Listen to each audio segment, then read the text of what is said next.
시간이 되었습니다. 묵상 기도 드리심으로 주일날 예배를 우리 하나님께 진정과 신령으로 드리시겠습니다.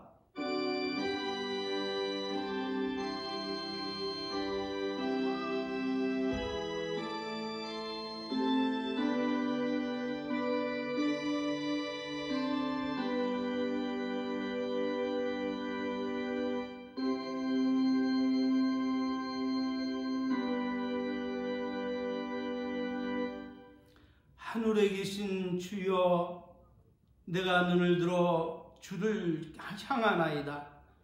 종의 눈이 그 상전의 손을, 여종의 눈이 그 주모의 손을 바람같이 우리 눈이 여호와 우리 하나님을 바라며 우리를 긍휼히 여기시기를 기다리나이다.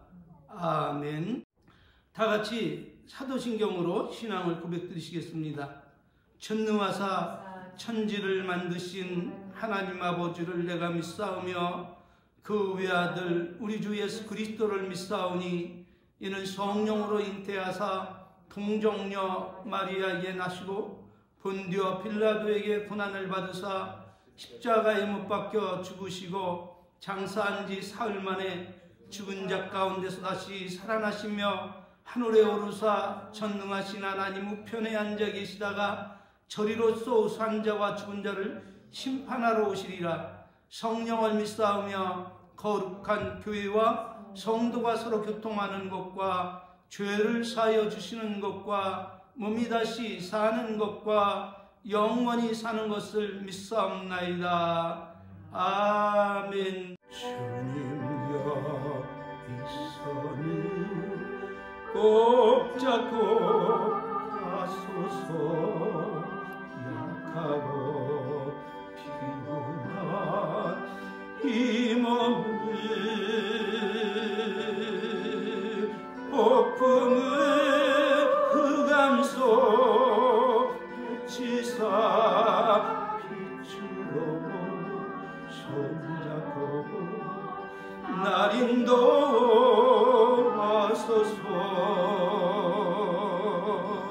하나님께서 오늘 우리에게 주신 말씀은 욥기 22장 21절로 23절 말씀입니다. 다 같이 하나님 말씀 받겠습니다. 너는 하나님과 화목하고 평안하라. 그리하면 복이 내게 임하리라. 청컨대 너는 그 입에서 교훈을 받고 그 말씀을 내 마음에 두라. 내가 만일 전능자에게로 돌아가고 또 내 장막에서 불의를 멀리하면 다시 흥하리라. 할렐루야. 오늘은 본문 말씀을 중점으로 해서 우리가 그토록 바라고 소망하는 지상 최고의 큰 행복이 무엇인가 살펴보며 함께 은혜 받기를 원합니다. 우리가 지상에서 누리고자 하는 복에 대하여 부모된 심정으로 말씀을 드린다면 자나깨나 딸들이 건강하고 하는 일마다 잘 되고 어려움 없이 잘 살아가기를 바라는 것, 비는 것, 그것이 부모의 소망일 것입니다. 자녀의 심정으로 생각해 본다면 우리 아버지, 우리 어머님이 무병장수하며 평안하고 행복한 노년을 맞이하여 때가 되면 하나님 나라에 이르기를 원하는 것이 자녀들의 제일 되는 소원일 것입니다. 영육적으로 연약하고 병약한 사람의 소원은 하루를 살다 가더라도 지긋지긋한 질병과 고통에서 벗어나 건강하고 자유롭게 살다 하나님 나라에 가기를 원할 것입니다. 그러므로 세상 모든 사람들은 저마다 하는 일이 잘 되고 형통하기를 원하며 더 좋은 직장에서 더 나은 처우와 승진을 원하고 살아가고 있을 것입니다. 그런데 유감스럽게도 이 소망과 꿈을 이루고 사는 사람은 그렇게 많지 않다는 것입니다.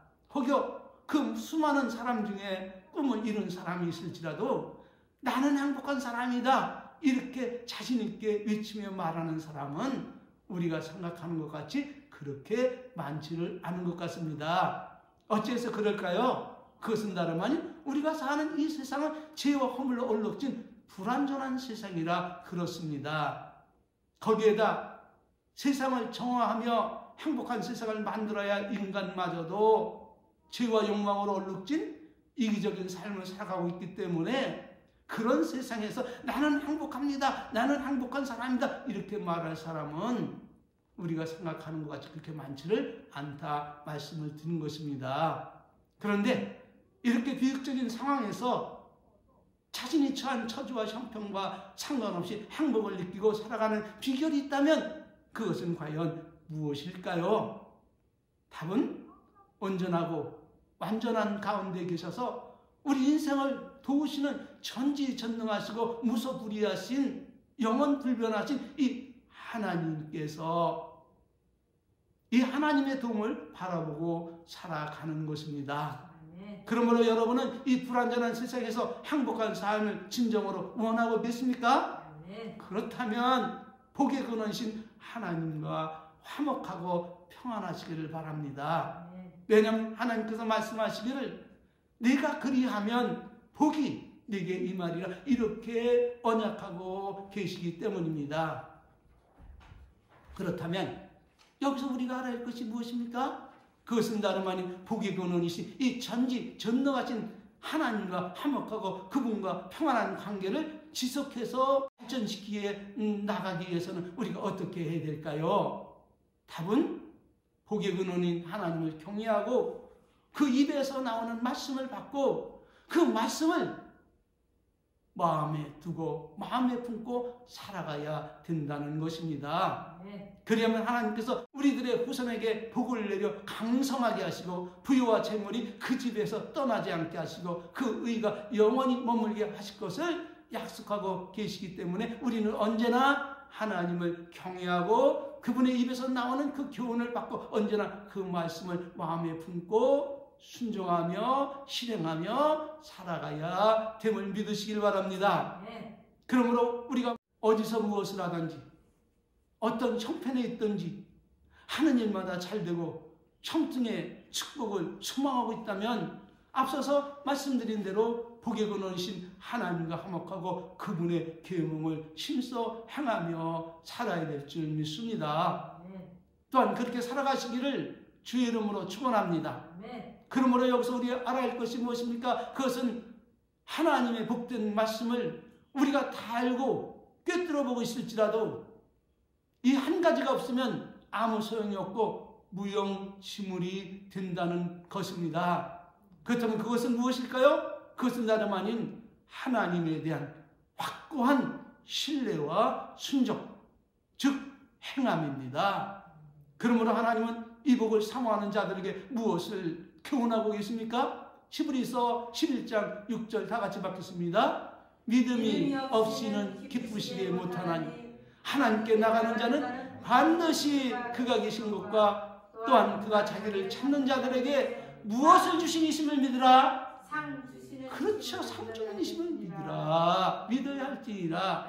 야고보서 2장 14절 17절 다 같이 받겠습니다. 시작. 내 형제들아 만일 사람이 믿음이 있노라고 행함이 없으면 무슨 이익이 있으리요? 그 믿음이 능히 자기를 구원하겠느냐? 만일 형제나 자매가 헐벗고 일용할 양식이 없는데 너희 중에 누구든지 그에게 이르되 평안히 가라 더욱게 하라 배부르게 하라 하며 그 몸에 쓸 것을 주지 아니하면 무슨 이익이 있으리요? 다 같이 이와 같이 행함이 없는 믿음은 그 자체가 죽은 것입니다. 할렐루야. 하나님의 말씀을 받았어요. 복된 말씀을. 그렇다면 이 말씀을 우리가 듣고 잊어버려야 되겠어요? 아니에요. 듣고 잊어버리라고 주신 말이 아니에요. 하나님 우리에게 주신 말씀은 우리로 행복한 삶으로 나갈 수 있는 길을 열어주시고 초대하고 계신 거예요. 우리를 행복으로 초대하기 위해서 말씀을 주시고 있음을 여러분이 인식하고 아시기를 바랍니다.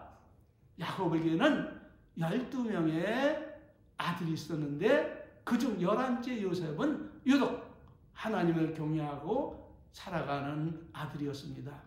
그런데 그만 형들의 시기와 질투와 무지로 그는 이집트 보디발 장군의 집으로 종으로 노예로 팔려가는 신세가 되었습니다. 그러나 그럴지라도 요셉은 원망하거나 형들을 미워하거나 증오하지 않았던 것입니다. 성경에 그런 기록이 없어요. 그리고 오직 하나님 믿고 주어진 그 일에 충실하였습니다. 그 결과 그는 하나님의 은혜로 보디발 장군에게 신임을 받고 보디발 장군의 가정 총무가 되었지만, 그러나 이 행복은 그렇게 오래가지를 못했습니다. 이유는 요셉의 용모가 너무 아름답고 준수함을 본 보디발 장군의 아내가 요셉을 사모하게 되었고, 그 반대로 요셉은 하나님을 사랑하며 신실한 믿음을 가진 자라 이 불륜의 사랑을 거절하였던 것입니다. 그러자 사랑이 변하여 미움과 증오가 되어 불타올랐습니다. 그 결과 요셉에게 누명을 씌워 절망 가운데로 요셉을 몰아 넣었던 것입니다. 그날도 사물을 보기 위해 집에 들어가 보니 보디발 장군의 아내가 요셉의 옷을 붙잡고 동침하기를 원했던 것입니다. 요셉은 급히 옷을 벗어던지고 그 자리를 피해 나갔습니다. 그러자 수치심과 분함을 인하여 보디발 장군의 아내가 소리치며 요셉에게 누명을 씌우기를, 시부리 종으로 사온 그 종놈이 요셉이 내게 들어와 성폭행을 하려 하는데 내가 강력히 거부하고 소리치자 옷을 벗어놓고 도망갔다, 이렇게 소리를 치면서 이 옷이 그 증거라 이렇게 말하며 누명을 씌우므로 요셉은 억울한 누명을 쓰고 감옥에 갇히게 되었던 것입니다. 그는 그를 인하여 절망의 늪에 빠지게 된 것입니다. 생각해 보세요, 여러분. 종놈으로 팔려온 주제에 주인의 아내를 성폭행하려다가 미수에 그쳤다 이 말입니다. 그래서 그런 누명을 쓰고 감옥에 들어갔는데 누가 그를 위해서 구명해 주겠습니까? 그는 평생 거기서 썩어야 되는 거예요. 믿습니까? 이렇게 어떻게 보면 인간의 눈으로 보면은 요셉은 출구가 없는 그런 함정에 빠져서 절망할 수밖에 없었던 것이에요. 그런데 그런 가운데서도 놀라운 것은 요셉이 보디발의 아내를 갖다가 원망하고 증오했다는 말이 없어요.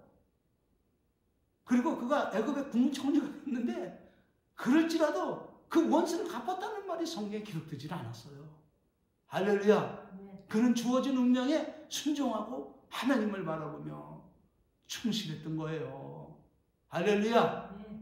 그런데 그런 가운데서도 하나님은 누구와 함께 계셨다? 요셉과 함께 계셨고, 요셉에게 형통한 은혜를 주심으로 그는 비록 감옥에 갔지만 간수장이 그에게 은혜를 베풀어 불행 중 다행히 평안한 삶을 감옥에서도 살 수가 있게 되었던 것입니다. 그런데 말입니다. 그런 절망스러운 감옥이 요셉에게는 꿈을 이루는 축복의 통로요, 민족을 구하는 생명의 길이요, 이집트 왕보다 더 존경받는 만인의 재상이 되는 출세의 길이었음을 아는 사람은 그 당시에 한 사람도 없었던 것입니다. 이러고와 하나님 안에 축복을 꿈꾸며 소망하는 성도가 있다면 어떤 형편과 처지에 있을지라도 하나님에 대한 믿음과 소망을 잃어서는 결코 안 된다는 교훈을 지금 주고 있음을 믿으시기를 바랍니다. 네. 그러므로 하나님께서 우리에게 교훈하고 계신 것이 무엇입니까? 데살로니가전서 5장 15절 18절 다 같이 시작. 삼가 누가 누구에든지 악을 악으로 갚지 말게 하고 오직 피차 대하던 모든 사람을 되든지 항상 무엇을 쫓으라? 항상 무엇을 쫓으라? 선을 쫓으라. 예, 항상 선을 쫓으라. 그리고 뭘 말씀하고 있어요? 항상 기뻐하라. 쉬지 말고 기도하라. 범사에 감사하라. 이는 그리스도 예수 안에서 너희를 향한 하나님의 뜻이니라. 할렐루야. 이는 그리스도 예수 안에서 우리를 향한 하나님의 뜻. 자, 우리는 이것에 충실해야 될까요? 우리의 지금 처한 환경을 비난하고 낙심하고 좌절하고 하나님을 의심하고 걱정 속에 있어야 될까요?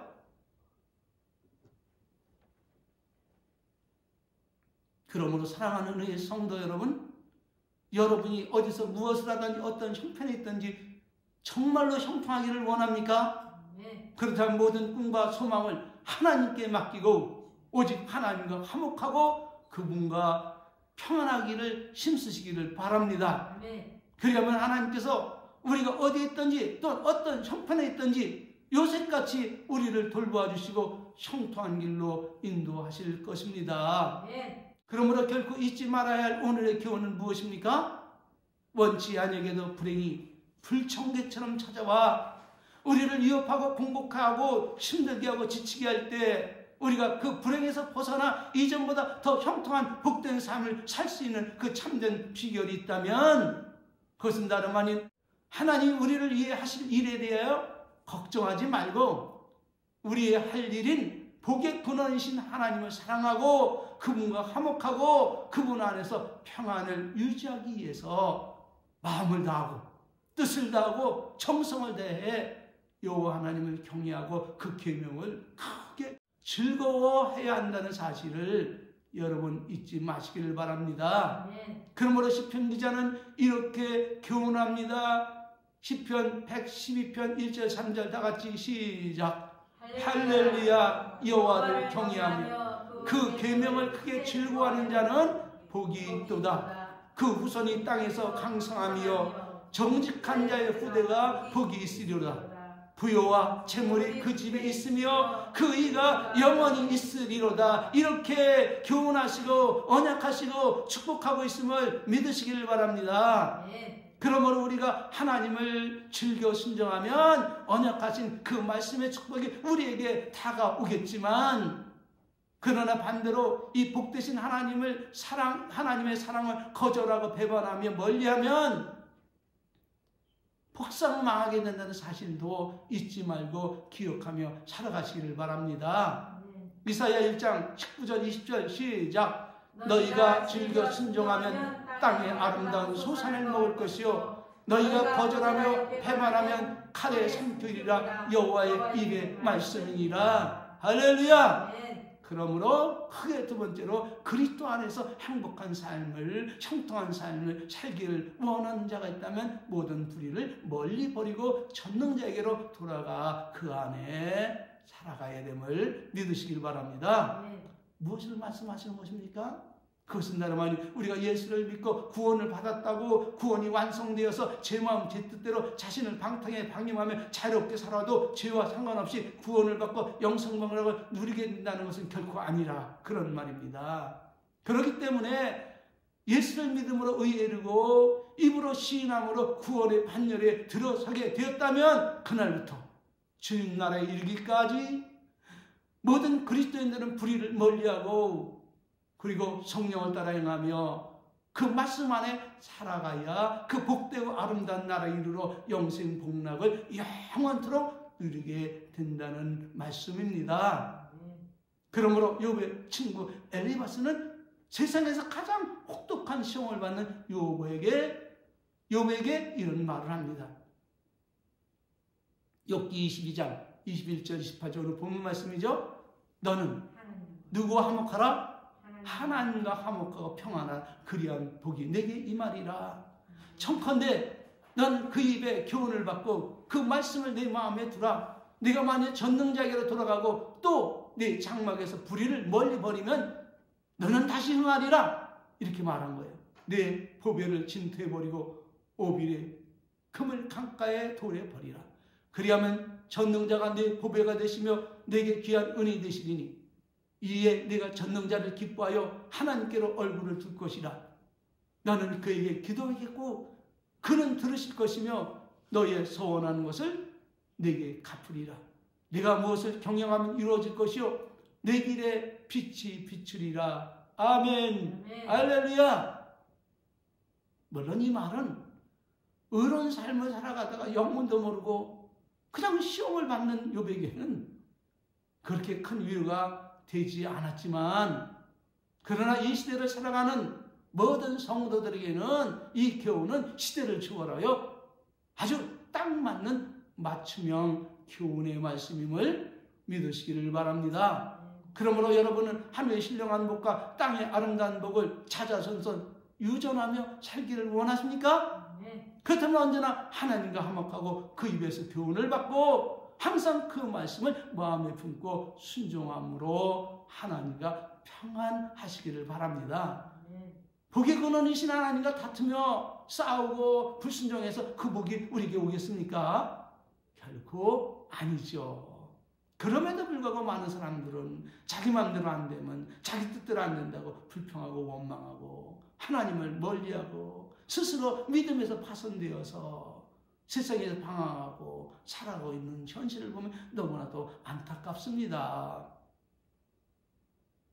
우리가 이렇게 살아가면 하나님 말씀을 마음에 품고 순종하며 하나님과 평안한 삶을 살아가면 그리하면 하나님은 욥에게 내리신 축복을 우리에게 내리셔서 우리로 하여금 다시금 형통한 삶을 살아가게 하심을 그런 교육을 가지고 계심을 여러분이 믿으시기를 바랍니다.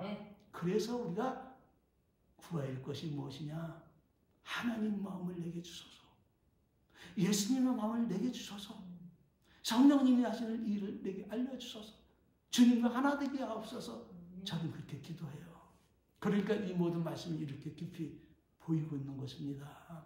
결론으로 하나님께서 모든 시험을 통과한 욥에게 내리신 축복에 대해서 살펴보며 오늘의 설교를 마치겠습니다. 욥기 42장 12절로 17절 말씀입니다.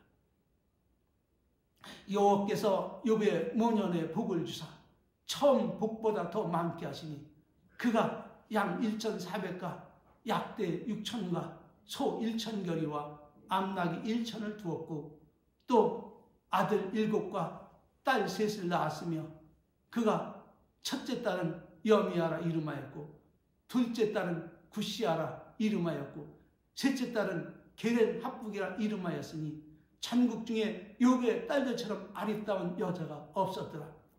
그 아비가 그들에게 그 오라비처럼 산업을 주었더라. 그 욥이 140년을 살며 아들과 손자 4대를 받고 나이 늙고 기한이 차서 죽었더라. 갑절의 은혜의 축복을 받았어요. 재물도 자녀들도 다 죽은 거 아닙니까? 영문도 모르게. 그럼 갑절의 축복을 주셔서 140을 살았다면 그가 70대쯤 이런 고난을 받은 거 아니에요? 믿습니까?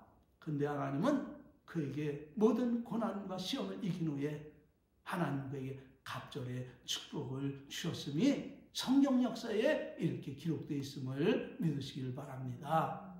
그러므로 오늘 주신 말씀을 마음에 품고 살아가시기를 바랍니다. 그리하면 여러분의 삶에 하나님은 형통한 길로 축복의 길로 평안한 길로 인도하셔서 우리의 자녀가 잘되고 우리의 삶이 평생에 하나님의 은총 속에 강건한 은혜 속에 이 세상을 살다가 하나님 오라실 때 주님 나라에 발견돼서 거기서 영생 복락을 누리게 되었음을 믿으시기를 바랍니다. 하나님은 전능하셔서 모르는 것 같고 안 보시는 것 같지만 다 알고 다 보고 계십니다. 믿습니까? 그런 가운데서 저들이 어떻게 나를 신뢰하고 나를 바라보며 내게 모든 삶을 맡기고 나를 존중히 여기며 살아가고 있는가? 나를 인정하고 살아가고 있는가? 그것을 보시는 거예요. 여러분, 여러분의 믿음이 우리 주 예수 그리스도의 장성한 분에게 자라나서 주님 안에 살아가서 주님으로 살아가시길 주의 이름으로 축복합니다. 마치겠습니다. 고맙습니다. 감사합니다. 오늘 여기에 모인 인물을 축복합니다. 저들의 영혼이 잘된 같이 범사가 잘되게 하시고 내 성령의 지도와 인도를 쫓아 살아갈 때에 하나님의 말씀은 저들의 가는 길에 빛이요 저들의 발에 등이 되어 실족지 않게 하시고 하나님 은총에 예비하신 축복을 다 풍성히 받아 누리게 하옵소서. 늘 하나님과 화목하고 늘 하나님의 말씀을 마음에 품고 살아가며 모든 불의를 멀리하며 오직 남은 인생의 삶은 나를 구원하신 우리를 구원하신 그 하나님을 위해서 살게 하시려고 우리를 구원하신 하나님의 뜻을 이해하고 자기를 위해 살지 않게 하시고 자기를 위해 죽지 않게 하시고 오직 먹든지 마시든지 무엇을 하든지 하나님의 영광이란 대의를 아버지 바라보며 살아가게 하옵소서. 예수님의 이름으로 축복하며 기도 올리옵나이다. 아멘. 축도로 예배 마치겠습니다. 여호와는 네게 복을 주시고 너를 지키시기를 원하며 여호와는 그 얼굴로 네게 비치사 은혜 베푸시기를 원하며 여호와는 그 얼굴을 네게 향하여 드사 평강 주시기를 원하노라. 아멘. 지금은 우리 주 예수 그리스도의 은혜와 우리 아버지 만극하신 사랑하심과 성령님 내주내제 교통 충만하신 은혜와 축복이 오늘 하나님과 화목하며 늘 그분 안에 살아가기를 원하며 형통한 삶을 유전하기를 원하는 우리 은혜의 성도들 머리 위에 이제로부터 성삼위 하나님의 이 놀라운 축복이 영원토록 저들과 저들의 가게 위에 함께 있을지어다. 아멘. 할렐루야. 모든 영광을 하나님께 돌렸습니다. 감사합니다.